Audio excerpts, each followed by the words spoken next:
I'm Edie Lush, Executive Editor of Hub Culture, and it is COP28. It's pretty exciting. Really pleased to be here with Roger, with Nabil, Kalo Hospitality. You guys are our food partners for this hub, which is incredibly exciting.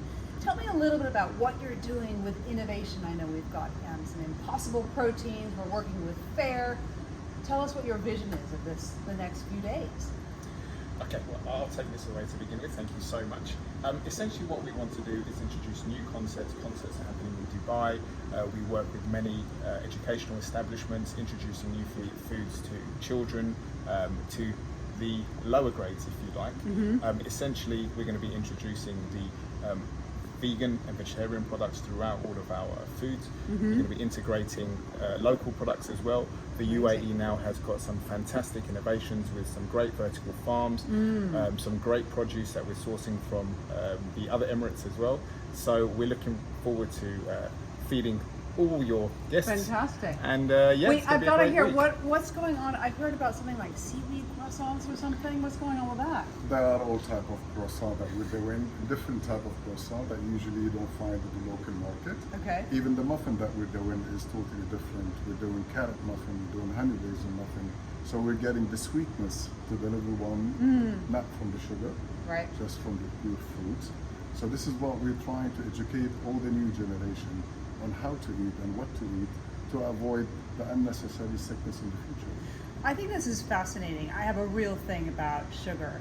Ever since I was ill, I had surgery earlier this year for cancer. I've been doing a lot of research into the impact of sugar on our bodies. Tell me what you're doing with young children to teach them how to eat more healthily, how to live a more fuller and well life.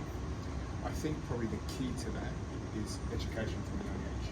So essentially we work closely not only with our chefs but the municipalities and the government of Dubai to make sure that the ingredients we use are essentially low in sugar, low in salt, and it's like Roger said before, we're not using sugar, we're using apricots, we're using dates to make it a lot sweeter, and of course we're using carrots as well to give flavour, so it's not dull, it's not bland, but of course to make it much more healthy for children as well. I have a thing about dates. Every time I come to the region, I love them so much. I think my favorite thing in the world is a date and banana smoothie. But don't dates have like 25 grams of sugar per date in them?